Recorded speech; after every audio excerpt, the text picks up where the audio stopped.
National Herald से जुड़े कथित मनी लॉन्ड्रिंग के मामले में ईडी ने अब अपनी चार्जशीट दायर कर दी है और राहुल गांधी सोनिया गांधी को आरोपी तय कर दिया गया है। ओवरसीज कांग्रेस के अध्यक्ष सैम पित्रोदा का नाम भी शामिल है, पत्रकार सुमन दुबे भी हैं। अब 2 दिन पहले तक गुजरात में जब कांग्रेस का पूरा राष्ट्रीय अधिवेशन चल रहा था तो तय ये किया गया कि जनता के मुद्दों को उठाया जाएगा। कांग्रेस पार्टी के कार्यकर्ताओं को बब्बर शेर बनाकर प्रधानमंत्री नरेंद्र मोदी के गढ़ में दहाड़ने के लिए छोड़ा जाएगा। लेकिन अब जैसे ही ईडी की चार्जशीट में गांधी परिवार के 2 सदस्यों का नाम आया, पूरी कवायद कांग्रेस पार्टी की पलट गई है। अब जनता के मुद्दे कागजों तक सीमित रह गए हैं। बूथ अध्यक्षों की ताकत पर फैसला होना था, वो ताकत और फैसला वहीं धरा का धरा रह गया। अब पूरा कांग्रेसी कुनवा कहां जुड़ गया है? राहुल गांधी और सोनिया गांधी के बचाव में जुड़ गया है। शक्ति प्रदर्शन होने लगा है, सड़कों पर प्रदर्शन हो रहा है, बड़ी बड़ी तख्तियां लटकाई जा रही हैं, केंद्र की मोदी सरकार के खिलाफ बदले की राजनीति के आरोप लगाए जा रहे हैं और कोशिश एक ही की जा रही है कि कैसे भी ये शक्ति प्रदर्शन किया जाए और देश की अदालतों से ऊपर जाकर एक कद दिखाया जाए, जांच एजेंसियों से ऊपर जाकर एक कद दिखाया जाए और बताया जाए कि भारत हमारी जागीर है।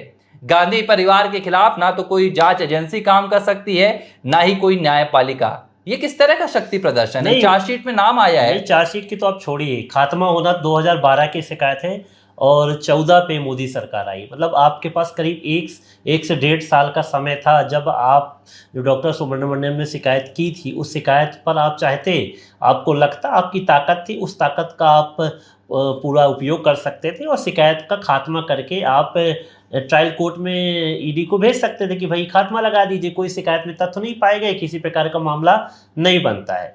लेकिन आपने ऐसा कुछ भी नहीं किया। आपको क्यों ऐसा लगा? क्योंकि सरकार, उनको लगा था कि सरकार हमारी आएगी, कहाँ परिवर्तन होगा, तब तमाम चीज़ें, ओवर कॉन्फिडेंस जो रहता है अब इनके लिए मुसीबत बन गया। चलिए 2012 की शिकायत है, नेशनल हेराल्ड से जुड़ा मामला है, इस पे तथ्य पे हम आगे पहुँचेंगे। अब ये शिकायत होती है, शिकायत के बाद जाँच लगातार चलती रहती है। इसी बीच में सोनिया गांधी, राहुल गांधी कहाँ तक पहुँचे? हाई कोर्ट, सुप्रीम कोर्ट, तमाम जितनी जगह थी वहाँ पर पहुँचे और गुहार लगाई कि ये जो मामला पंजीबद्ध किया गया है ये गलत है, इसको क्वेश कर दिया जाए, क्वेशिंग ऑफ FIR जिसको हम बोलते हैं, मामला जो है उसको क्वेश कर दिया जाए। लेकिन सुप्रीम कोर्ट तक भी ऐसा कुछ भी नहीं हुआ, ट्रायल जारी रहा। अंततः ये रहा कि ट्रायल जारी रहा। ट्रायल जारी करने के बाद अब इनको जमानत करानी थी। अब ये जमानत कराने जब गए, वहाँ भी भीड़ लाव लश्कर लेकर गए, वहाँ भी दबाव बनाने की कोशिश की, यहाँ तक कहानी आई। अब जब चार्जशीट, स्वाभाविक सी बात है कि क्वेश ऑफ FIR नहीं हुई, कहीं पर भी खात्मा नहीं हुआ, जो ईडी ने जो भी मामला पंजीबद्ध किया था, ईडी स्वाभाविक सी बात है कि ये वित्तीय जो लेन देन होते हैं, वित्तीय जो अनियमितता होती है उसकी जांच करती। बड़ी प्रवर्तन निदेशालय बहुत बड़ी संस्था है, इस पर भरोसा लगातार बढ़ता ही जा रहा है और कई मामले हैं। अभी आपको पता होगा कि जो अरविंद केजरीवाल पे जो कार्रवाई हुई थी वो भी प्रवर्तन निदेशालय ने की थी और ये भी आपको पता होना चाहिए वो शिकायत किसने की थी? कांग्रेस ने शिकायत की। कांग्रेस की शिकायत पर जब प्रवर्तन निदेशालय ने बड़ी कार्रवाई की तब यही कांग्रेसी बेहद खुश हो गए थे और यहाँ पर ईडी की जब कार्रवाई कांग्रेसियों पर होने लगी, यानी कि सोनिया गांधी, राहुल गांधी पे होने लगी, चार्जशीट दायर हो गई, तो अब इस पर भरोसा नहीं रहा। दोनों जगह एक अलग सोच यहाँ पर आपको देखने को मिल रही है। तो इन लोग यहाँ तक गए, सुप्रीम कोर्ट तक गए, तमाम जगह गए। अब चार्जशीट दायर हो गई है, चार्जशीट दायर हो गई तो सीधी सी बात है कि अब चार्ज पे बहस होगी। अभी तो चार्जशीट लगाया गया, आपको आरोपी बनाया गया और अदालत में पेश कर दिया गया। अब चार्ज पर बहस होगी कि जो भी चार्जशीट पेश की गई है जिसमें गवाह होंगे, तमाम तथ्य होंगे, वो एक कॉपी आपको भी मिलेगी। अब उस कॉपी पे आप देखिए कि ईडी ने क्या गड़बड़ी की है और उस पर आप बहस कीजिए। बहस के बाद अगर ट्रायल कोर्ट को ये लगेगा कि नहीं, मामला नहीं बनता है, तो खत्म हो जाएगी आपकी चार्जशीट, आगे चार्ज आप पे नहीं लगेगा। तो आप यहाँ तक तो सीमित रखिए। मैं ये तो कहता हूँ कि आपके पास तो भारी भरकम वकीलों की फौज है, आप किसी भी वकील को कर सकते हैं जो कानून को गंभीरता समझते हैं। अब आप ये बताइए कि ये सड़क पर उतर के अगर कांग्रेसी प्रदर्शन करेंगे तो क्या अब अदालत को भी ये चुनौती देना चाहते हैं कि ये जो चार्जशीट दायर की गई है इसको आप एक्सेप्ट मत करिए, चार्जशीट को लौटा दीजिए, चार्ज पे बहस नहीं होना चाहिए? तो आप किस पे कहना चाहिए? आपने जब जमानत ली थी तो आपको स्वाभाविक सी बात है कि आप आरोपी बनाए गए हैं, कुछ तो तथ्य रहे होंगे ना, ऐसे तथ्य जो आप सुप्रीम कोर्ट तक गए चैलेंज करते के बाद भी आप वहाँ पर आपको शांति नहीं मिली, कोई भी आपको राहत नहीं मिली, फिर आप उसी तरीके से आ गए कि सड़क पर आपको उतर के आ गए। तो आपको न्यायिक संस्थाओं पर भरोसा तो होना चाहिए कि आप न्यायालय की शरण में, अरे चलने दीजिए ट्रायल, लंबा ट्रायल चलेगा क्या होगा भाई, ऐसा तो नहीं कि आपको अभी जेल भेज दिया जाएगा, जमानत पे है ना, आपको वहाँ बुलाया तो है नहीं कि आपकी ऐसी धाराएं तो उसमें लगी नहीं है कि आपको सीधे जेल भेज दिया जाएगा। ट्रायल चलेगी, उसमें दोषी होंगे या दोष मुक्त होंगे, जनता के सामने होगा। देखिए, एक तरफ तो राहुल गांधी कहते हैं कि वो पूरी तरह से निष्पक्ष हैं, वो जांच एजेंसियों का पूरा स्वागत करते हैं, वो तो जांच एजेंसियों को कहते हैं कि घर पर आइए, चाय पी कर जाइए। राहुल गांधी पहले भी ट्वीट कर चुके हैं कि भाई मेरे खिलाफ ईडी की रेड पड़ेगी, ये तमाम बातें, क्योंकि उन्हें पता है। राहुल गांधी अब ये क्या बताने की कोशिश कर रहे हैं कि उन्होंने पहले ही ट्वीट कर दिया था। हाँ, उन्हें अंदेशा रहा होगा कि उन्होंने कहीं गड़बड़ियां की है तो कहीं ना कहीं ईडी उनके खिलाफ कार्रवाई करेगी। अब राहुल गांधी ये बयान देकर, ट्वीट का मतलब नहीं है, आप पे एफआईआर हुई है, आप पे मामला पंजीबद्ध हुआ है, या तो दो चीज होगा, इसकी खात्मा रिपोर्ट प्रस्तुत की जाएगी या चार्जशीट पेश जाएगी। चार्ज मतलब आरोप, आप पे आरोप लगे हैं, आपको अदालत में पेश कर दिया गया। अगर नहीं होता, आप जब सुप्रीम कोर्ट तक गए, आपका वो जो आरोप मतलब एफआईआर जो आप पे पंजीबद्ध की थी, जो मामला पंजीबद्ध किया गया था, जब वो क्वैश नहीं हुआ तो स्वाभाविक सी बात है कि ईडी जो है वहां तक जाएगी और चार्जशीट पेश होगी। तो आपको ये क्या कहना कि मुझे अंदेशा है कि चार्जशीट पेश होगी, ये तो प्रक्रिया है भैया अदालत की, वो तो जाना ही था। ईडी है, वो तो अपनी नाम आपका अलग क्यों कर देगी, आपके नाम आए हैं, तथ्य पाए गए हैं, और उसी तथ्य के बलबूते पे तो आप सुप्रीम कोर्ट तक गए थे कि अलग कीजिए। वहां पर अपनी दलील दी थी, वो भी नहीं मानी गई थी, खारिज कर दी गई थी। ये बड़ी हैरानी की बात है कि आज राहुल गांधी ये कह रहे हैं कि, और पूरी कांग्रेस ये कह रही है कि भारतीय जनता पार्टी बदले की भावना से ये पूरी राजनीति कर रही है, गांधी परिवार को फंसाने की साजिश है। लेकिन आप एक बात पर भी ध्यान दीजिए कि जिस सुब्रमण्यम स्वामी ने साल 2012 में इस पूरे मामले को उजागर किया, जिन्होंने याचिका लगाई थी, जिन्होंने इस पूरे मामले को जनता के सामने लाया, जिसमें यह बताया गया कि कैसे से 50 लाख रुपए से यंग इंडियन लिमिटेड ने एजीएल को अधिग्रहण कर लिया, एजीएल की पूरी संपत्ति अपने नाम कर ली, और कैसे इस पूरे मनी लॉन्ड्रिंग के मामले को अंजाम दिया गया। सुब्रमण्यम स्वामी अब खुद मोदी सरकार से कहते हैं, वो तो मोदी सरकार के खिलाफ हैं, वो कहते हैं कि मोदी सरकार इस पूरे मामले में ढीला ढवाली कर रही है। मोदी सरकार जिस त्वरित कार्रवाई करना चाहिए, जिस गति से उन्हें कार्रवाई करना चाहिए, मोदी सरकार इस गति से कार्रवाई नहीं कर रही है। तो जो मामले की याचिका करते हैं वो तो खुद मोदी सरकार के खिलाफ हैं, वो तो खुद कह रहे हैं कि मोदी सरकार को जैसा एक्शन लेना चाहिए था, मोदी सरकार वैसा एक्शन नहीं ले रही है। तो आप कैसे कह रहे हैं कि मोदी सरकार आपके खिलाफ बदले की भावना से, राजनीति से प्रेरित होकर ये कार्रवाई कर रही है? और ये कोई पहली बार नहीं है। आप देख लीजिए कि इससे पहले जब भी राहुल गांधी को पूछताछ के लिए बुलाया गया तो सड़क से लेकर संसद तक इन कांग्रेसियों ने यही प्रदर्शन किया। कांग्रेस ये पूरी कोशिश करती है कि इन संस्थानों के ऊपर, चाहे वो न्यायपालिका हो, चाहे वो देश की जांच एजेंसी हो या सरकारें हो, इन पर दबाव बनाया जा सके, लोगों के जरिए इन पर दबाव बनाया जा सके, और जो मामला है कहीं ना कहीं उसकी कार्रवाई को रोका जा सके। नहीं, डॉक्टर स्वामी जो है ये कोई आज गांधी परिवार से उनकी नज़दीकियात आज नई थोड़ी हैं, वो तो पहले से भी थी। आप बताइए कि स्वर्गीय राजीव गांधी जी भी उनके मित्र थे, यहाँ तक कि बोफोर्स जो कांड हुआ तो उसमें उन्होंने संसद पे भी कहा था कि ऐसा कुछ भी नहीं है, पैसे का लेन देन राजीव गांधी जी ने नहीं किया, ऐसी कोई बातें नहीं आई। तो मित्रता थी। मुझे पता चला कि अटल बिहारी वाजपेयी जी की सरकार जब गिराने की बात आई तो उसमें भी सहयोग सोनिया गांधी का इन्होंने दिया था, ऐसी खबरें थी, कुछ रिपोर्ट्स भी ऐसी आई थी, कुछ ऐसे खुलासे भी हुए थे।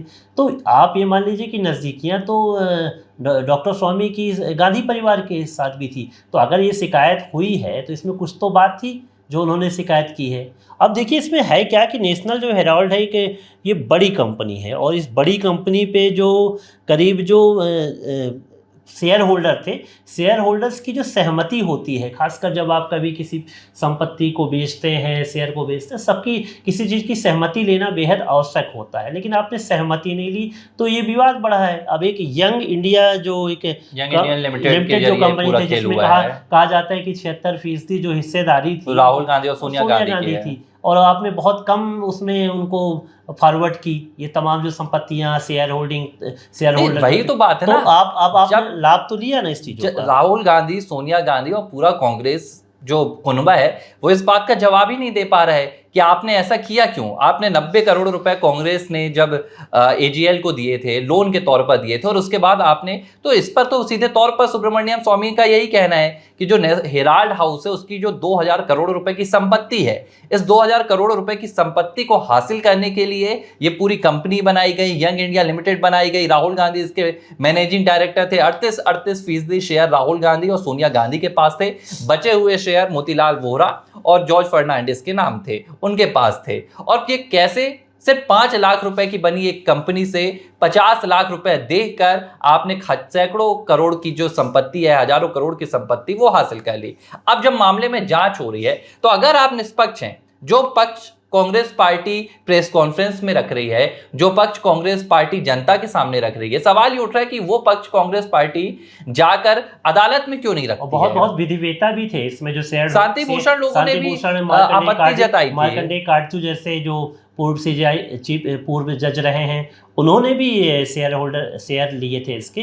तो ये कोई छोटा मोटा मामला तो है नहीं कि आप इस तरह से कोई दुर्भावना के वश किया गया। और इतनी बड़ी जांच एजेंसी जब काम करती है तो उसके पीछे भी कई तर्क होते हैं, तमाम चीज़ें होते हैं। जब आपकी पूछताछ हुई थी, जो तथ्य आए थे, वो तमाम चीज़ों को आप चैलेंज कर सकते हैं, और आपने चैलेंज किया भी। आप जगह जगह फोरम पर गए, उस फोरम पे जाने के बाद भी आपको राहत कहाँ मिली? जब राहत नहीं मिली तो आप फिर सड़क पे आ गए। तो सड़क पे आप क्या बताना चाहते हो? हर बार ये कहना है कि मोदी सरकार ऐसा करा रही है, ये संभव नहीं है, क्योंकि सब जुडिशियल मामला है। सब जुडिशियल मामला बोला और जमानत पर है, और जमानत के होने के बाद अब ये जो निर्णय कहाँ से होगा? ये निर्णय कहाँ पर होगा? अदालत पे होगा। मैं कह दूं कि मेरे ऊपर आरोप लगे हैं, ठीक है, मान लीजिए मेरे ऊपर आरोप लगे किसी भी तरह से, कोई मैं ट्रायल फेस कर रहा हूं, तो इसमें दो ही चीज होगी। अगर द्वितीय पक्ष जो है उससे समझौता कर ले, या ईडी जो है केस वापस ले ले, या फिर मान ले कि सुब्रमण्यम स्वामी कर ले कि मुझे कोई कार्रवाई नहीं करनी है, तो भाई आपका समझौता हो गया तो केस पे खात्मा हो जाएगा।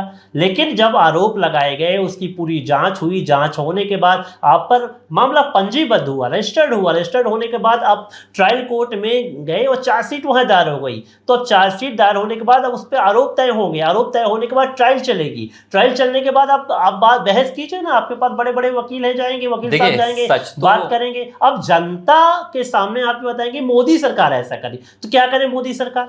मोदी सरकार क्या करे? मोदी सरकार ईडी को बोले कि भैया ये जो आपने चार्जशीट बनाई है इसको पेश मत करिए, तो भैया फिर खात्मा कैसे लगाएंगे? एफआईआर तो हुई है, जो तथ्य आए हैं तथ्यों को क्या फेंक दिया जाए? क्या जो उसमें 1057 जो शेयर धारक थे उस समय, उनको किसी भी तरह की जानकारी न दिया जाए? क्या किसी के हितों का संरक्षण न किया जाए? इतनी भूल तो मोदी सरकार कभी नहीं करेगी, क्योंकि सभी तथ्य जो हैं वो आपके पहुंच चुके हैं अदालत पे। तो अदालत पे सब चीज़ें सब सामने हैं, चार्जशीट में तमाम चीज़ें, एक एक रिपोर्ट जो होती है सब जाती है। तो आप इन चीज़ों को दरकिनार करके आप ये नहीं कह सकते कि चार्जशीट कैसे और दबाव बनाने। अब कोई लोग बोलते हैं कि राहुल गांधी बोले मैं माफ़ी नहीं मांगूंगा, मैं डरूंगा नहीं। अरे भाई, अदालत नहीं है मोदी अदालत नहीं, वो प्रधानमंत्री हैं। आप ये बताइए कि बुलडोजर की कार्रवाई होती है तो योगी आदित्यनाथ को भी कोर्ट फटकार लगा देती है। अरे भारत के प्रधानमंत्री पर भी कार्रवाई करने के लिए सक्षम है अदालतें। की भी गई है, आपके परिवार के खिलाफ कार्रवाई की गई है। आप क्या समझते हैं कि अदालतें क्या कार्रवाई नहीं कर सकती हैं? अदालतें जब कार्रवाई करने में सक्षम नहीं होगी तो अपने आप जो जजेस होंगे वो इस्तीफा देकर बैठ जाएंगे, क्योंकि वो न्याय की कुर्सी में बैठते हैं, न्यायमूर्ति कहलाते हैं। देखिए, अभी भी जजेस में निष्ठा बाकी है, तो आप निष्ठा का उनके पालन कीजिए, कोर्ट के सामने जाइए, वहां फेस कीजिए, आप दलील दीजिए, आप आवेदन दे रहे हैं, तमाम बातें कर रहे हैं। अब आपकी बातें नहीं सुनी गई, आप सर्वोच्च न्यायालय तक पहुंचे, क्वेश्चनिंग ऑफ एफआईआर के लिए मामला नहीं बनना चाहिए, वहां आपकी दलीलें नहीं सुनी गई, बड़े बड़े वकील आपने किए, और उसके बाद आप क्या जनता के सामने लाकर सामने रख रहे हैं कि मोदी सरकार ऐसा करिए? भाई चार्जशीट क्यों पेश न की जाए? चार्जशीट तो पेश की जाएगी। अब चार्जशीट में जो तथ्य आए हैं देखिए, आप उस पर बहस कीजिए, आगे चलिए। क्या होगा? 2-4-6 साल और ट्रायल होगा, आपको जेल तो अभी नहीं हो जाएगी ना। जब तक डर यही है, डर यही है। अब राहुल गांधी और सोनिया गांधी को ये डर सताने लगा है, क्योंकि देखिए सच तो यह है कि कांग्रेस पार्टी ने और गांधी परिवार ने इस देश को, इस देश की सत्ता को, इस देश की एजेंसियों को, चाहे वो न्यायपालिका हो, चाहे वो संसद हो, इसे अपनी जागीर मानी है। आज जब गांधी परिवार इन पूरी जांच का सामना सीबीआई कार्रवाई करती तो आप बोलते हैं कि बंद तोता, पिंजड़े में बंद तोता। कोई भी इनकम टैक्स कार्रवाई करती है तो बोले हमारे ऊपर दबाव बनाया जा रहा है। तो भैया पैसा मिल रहा है, पकड़ा जा रहा है, तो ये दबाव कहाँ से बात देखिए, हो रही? अगर आप न्यायपालिका को नहीं स्वीकारेंगे, आप अगर जांच एजेंसियों को नहीं स्वीकारेंगे, तो ये फिर गांधी परिवार को खुद ही बताना चाहिए कि वो किसका फैसला अरे करेंगे। मोदी जी पे भी आरोप लगे, तमाम 2002 पे आरोप लगे, गुजरात पे आरोप लगे, लेकिन हुआ क्या? सर्वोच्च न्यायालय ने ही क्लीन चिट दी ना। देखिए, फिर तो यही बात होगी कि आपके पास जो आखिरी दाव बचता है, आप ये कहती हैं कि जनता सबसे बड़ी न्यायालय है, तो जनता पिछले 10 सालों से न्याय कर रही है आपके साथ। जनता ने आपको अपनी जगह आपकी दिखा दी है। इस बार भी जनता ने आपके साथ न्याय की। 14 में आपके साथ न्याय हुआ, इसके बाद 19 में न्याय हुआ, 24 में भी न्याय हुआ। ABC हिंदी न्यूज, आज ही जुड़िए हर खबर के साथ।